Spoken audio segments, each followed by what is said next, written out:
Bem-vindos a mais um episódio do Artigo 2º. Eu sou a Lídia Pereira, eurodeputada do PSD. Eu sou a Ana Catarina Mendes, eurodeputada do Partido Socialista. Vamos começar com o nosso semáforo. O tema vermelho esta semana é o Orçamento de Estado. O tema amarelo, a escolha do Colégio de Comissários esta semana aqui em Estrasburgo. E o tema verde, os direitos das mulheres, com tudo o que está a acontecer no Irão. Mas para não esquecermos o 25 de novembro, o dia de combate à violência das mulheres. Exatamente. E, portanto, sem mais delongas, vamos para o semáforo para a luz vermelha, o Orçamento do Estado.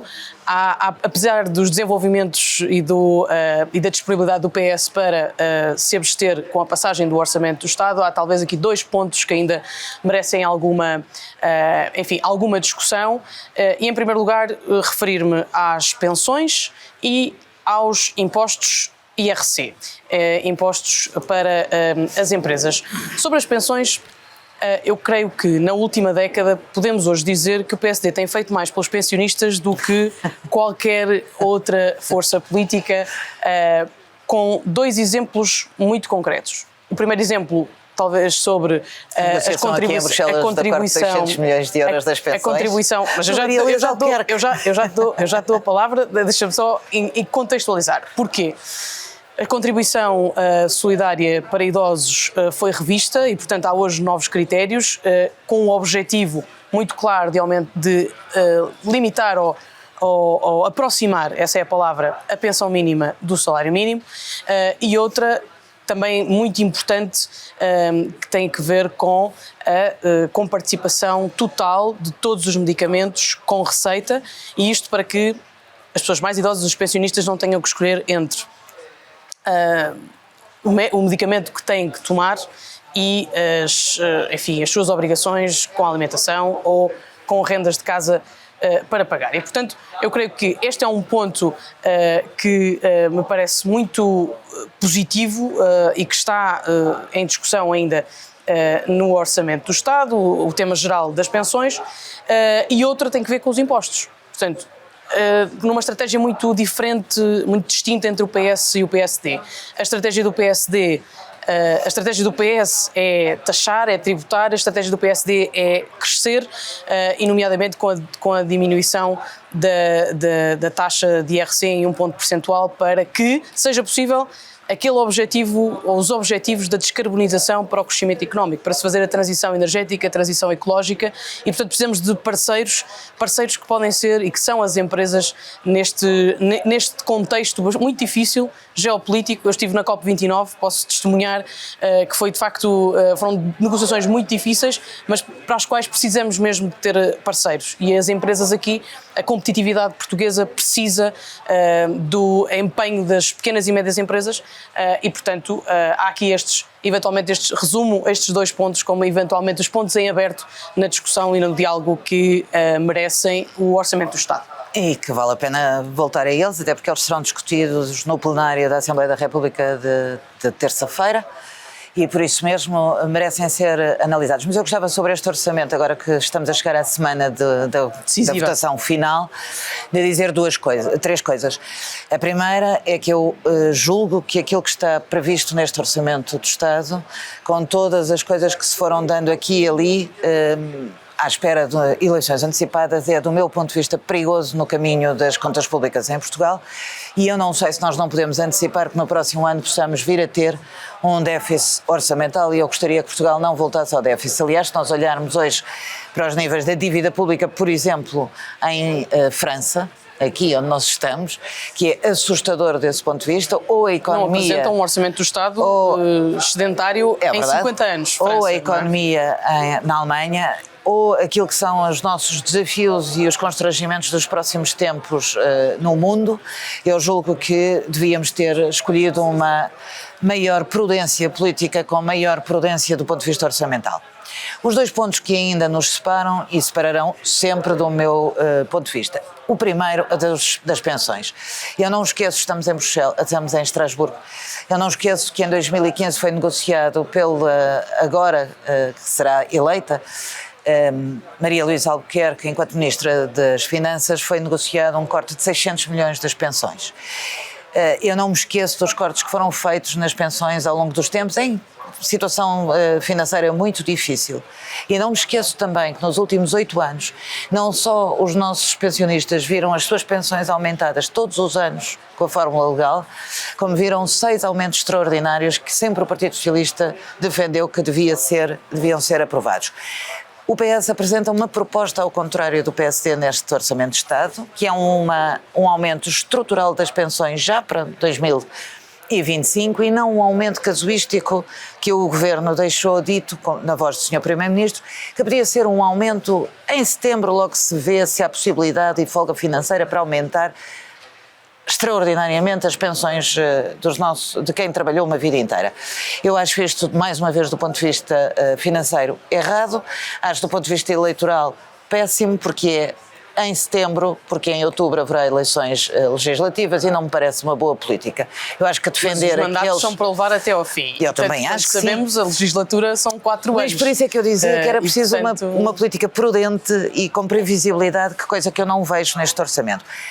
E por isso, aquilo que o Partido Socialista apresenta é, aproveitando o excedente, o excedente que o Governo antecipa que seja 0,3% e que a Comissão Europeia e o Conselho das Finanças Públicas antecipa que seja 0,4%, aquilo que eu acho é que nos 300 e qualquer coisa milhões que vão sobrar, 270 milhões para um aumento estrutural das pensões, é mais que justo para aqueles que sempre trabalharam. O último ponto sobre o IRC, porque tu o falaste, eu não votaria a favor de uma proposta de descida de 1 ponto percentual do IRC.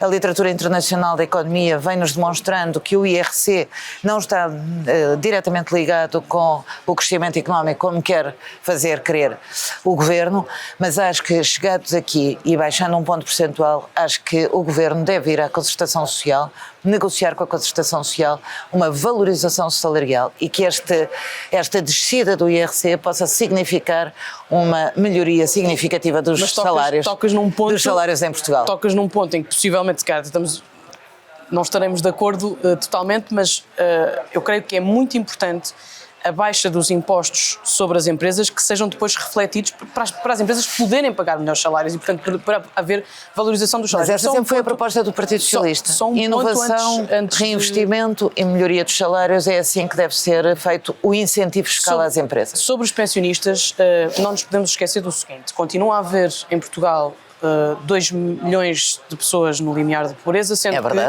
1,3 são pensionistas e creio que aquilo que foi possível fazer nos últimos meses foi trabalhar-se em dar dignidade às pessoas que durante décadas trabalharam em prol do desenvolvimento do país. E, portanto, coisas simples, como aquelas que eu referi, dos medicamentos, acho muito bem, mas não é essa a questão. E da revisão dos critérios para o agregado e ainda bem que familiar, falas disso. é importante e dá um sinal.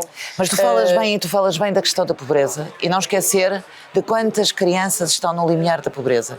E este orçamento do Estado, do meu ponto de vista, não reflete essa evidência e não aumenta significativamente. Por exemplo, que mexidas fez o Governo no abono de família? Como estamos a falar das pensões, melhorar significativamente a vida das famílias e a vida das crianças. Mas não podemos ignorar... Julgo que temos que mudar de tema. Temos que mudar, mas não podemos ignorar que temos um país envelhecido e para os quais as pessoas merecem dignidade e humanidade. Mas por isso é que o Partido Socialista apresentou o aumento das pensões, que fará com que as pensões aumentem já em janeiro de 2025. Por isso é que eu disse que acho que o PSD tem tido responsabilidade na última década em resolver alguns destes problemas para as pessoas mais velhas. Teve essa oportunidade agora e não conseguiu. Vamos entrar no outro tema. Agora no outro tema, o tema amarelo, com a eleição do Colégio de Comissários. Queres começar? Eu julgo que é mais interessante hoje, além de darmos a nossa opinião, que tu possas começar por explicar como é que foi a chegada a este processo, a este pacote de comissários, como é que correm, para que quem nos está a ouvir também possa perceber como é que se fazem estas audições, como é que se chega a este colégio.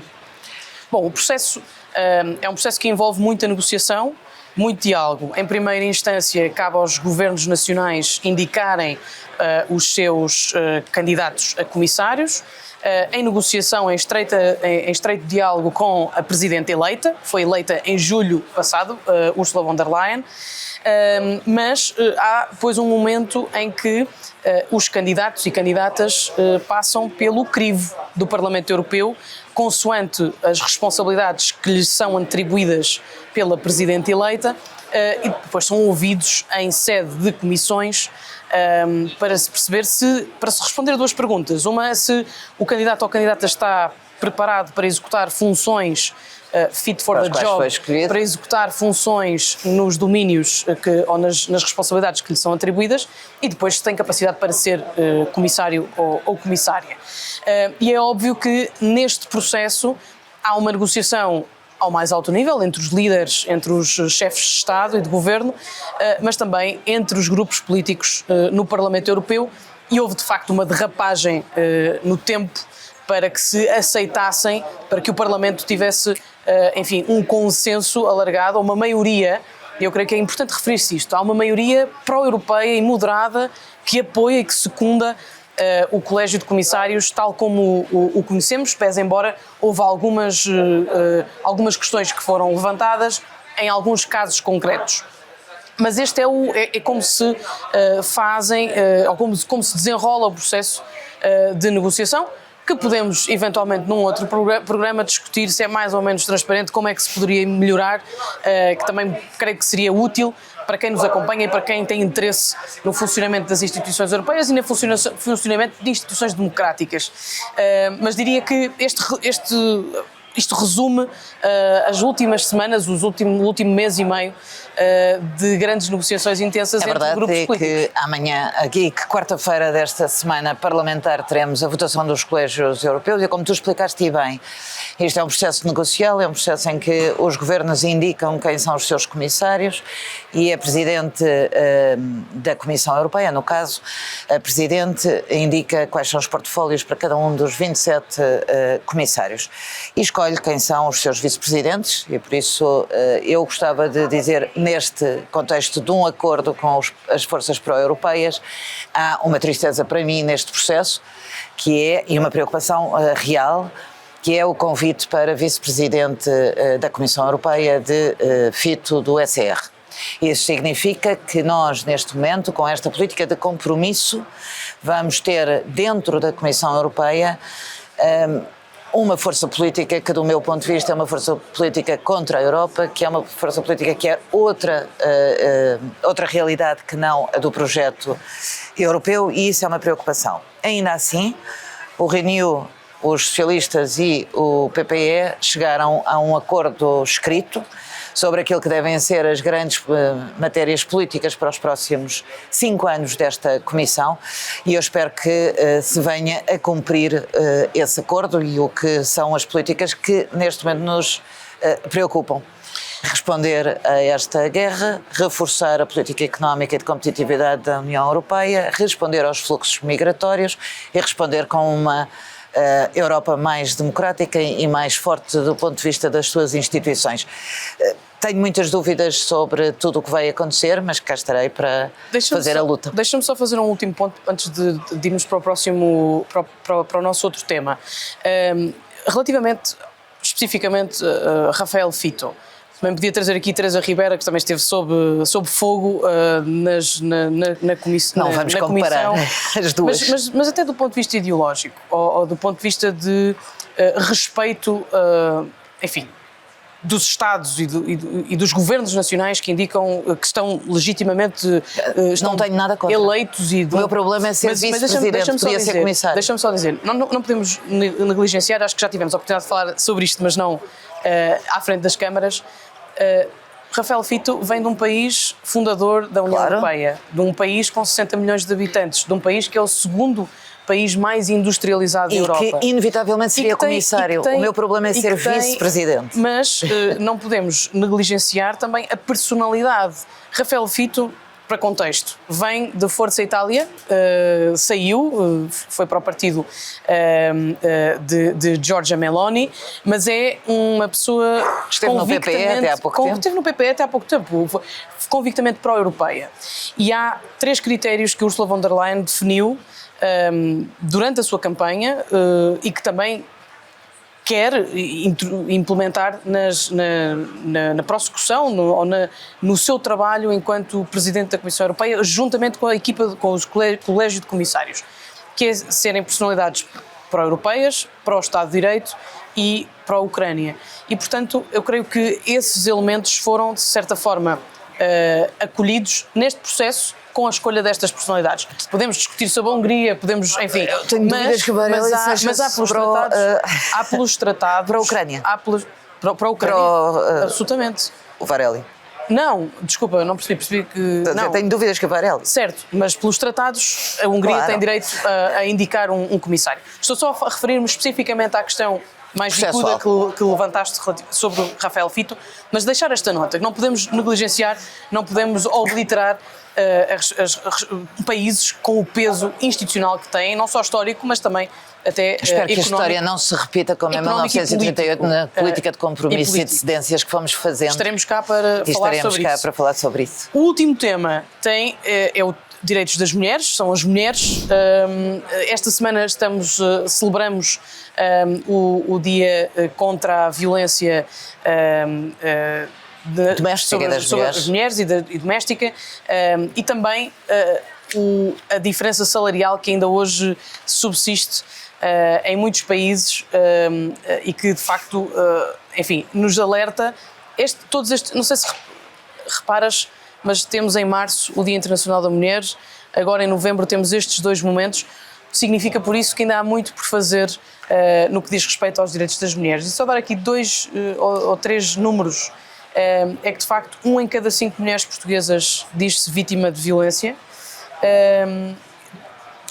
Isto são números da Polícia Judiciária, 38 mulheres violadas por mês, 521 violações até agora, portanto são números preocupantes, e morreram 15 mulheres até setembro, quase tantas como em todo o ano passado. Portanto, ainda há muito por fazer, para não falar, evidentemente, não está diretamente ligado, mas a desigualdade salarial continua a ser um tema que não faz sentido no século XXI, mas que nós, enquanto mulheres e protagonistas, também precisamos de continuar a dar uma resposta cabal. Eu estou totalmente de acordo contigo e queria dizer sobre isso o seguinte: eu não celebro o Dia da Violência contra as Mulheres, mas acho que deve ser, não é celebrar, não acho uma celebração, não é? Assinala-se. Mas assinalamos para relembrar o muito que ainda está por fazer e o tanto que já foi feito.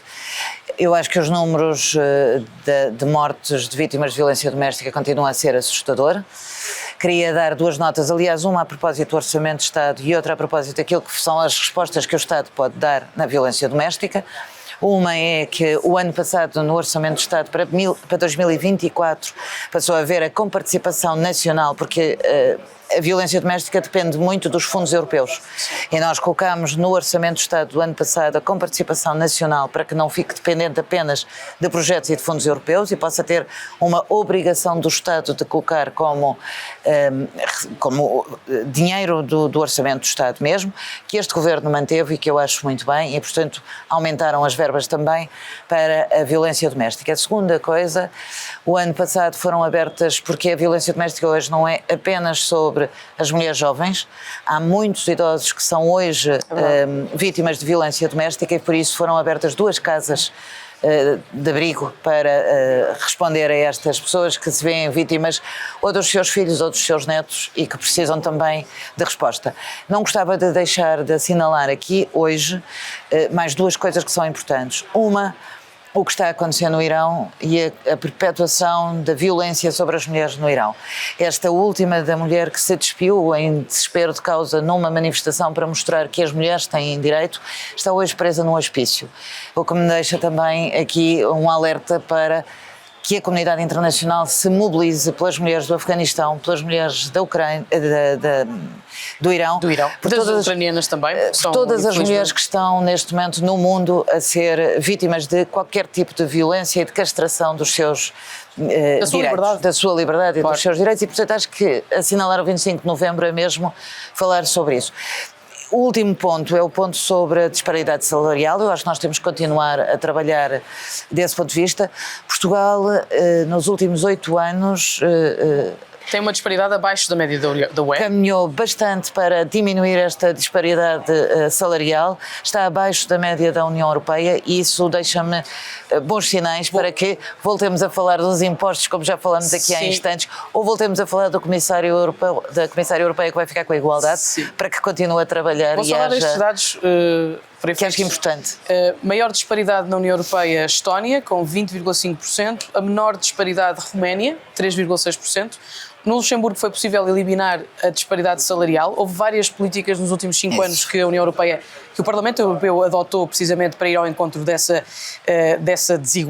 para mitigar essa desigualdade e, de facto, Portugal aqui com um número que está abaixo da média europeia, mas ainda temos muito por fazer para que podermos dizer que estamos próximos. Espero que continue o trabalho que foi feito nos últimos 8 anos, que desse ponto de vista é assinalável. Nós vamos terminar com uma referência à data do 25 de novembro. Temos uma fotografia, a fotografia...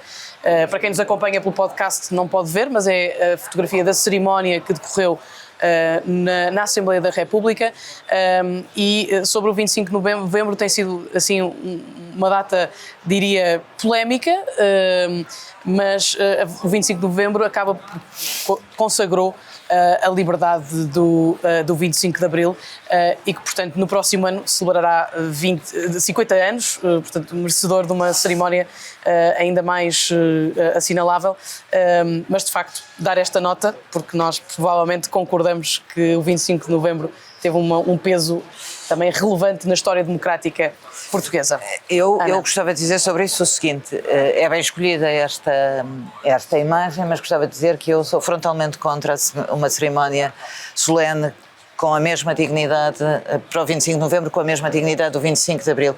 Acho que as duas não são comparáveis, eu acho que o 25 de Abril foi mesmo a marca e a data inicial da nossa democracia, da nossa liberdade. O 25 de novembro decorre precisamente do 25 de Abril, mas tem duas particularidades que é preciso voltar a lembrar.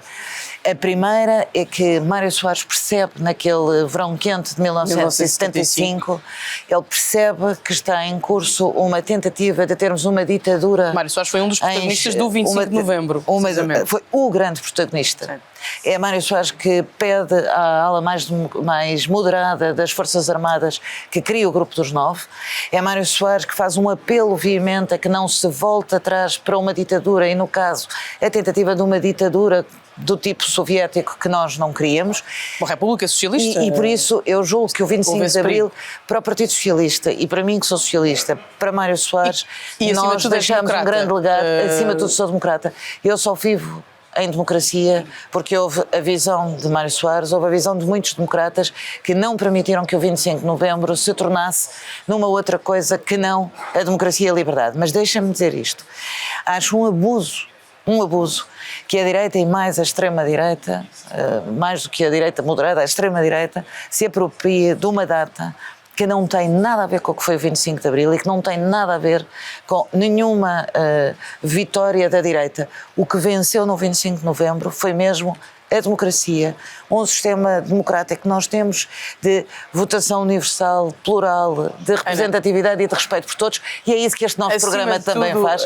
Não celebra o 25 de novembro, mas celebra o 25 de Abril. É importante celebrarmos, é importante marcarmos, porque de facto definiu o curso da história para um Portugal democrático e, portanto, eu creio que essa é a mensagem. Nós, enquanto democratas... Para mim, julho de 1975 e a Fonte Luminosa foram um grande ato de coragem para que Portugal não voltasse atrás na sua liberdade. Defendemos o legado do passado e, portanto, mas terminamos com este ponto positivo da consagração da democracia 25 de Abril. E do 25 de Abril e do 25 de Novembro. Do 25 de Abril. E terminamos... Ou como dizia Sofia de Melbreina, o dia inteiro e limpo. Que foi também responsável o 25 de novembro, mais tarde, mais à frente. Pronto. Terminamos para que as novas gerações possam continuar a aprofundar a democracia e acreditem, isto não é um dado adquirido. E continuem a acompanhar-nos nas nossas redes sociais. Vamos ter mais novidades em breve para o artigo 2º. Até lá, continuem a acompanhar-nos pelas nossas redes.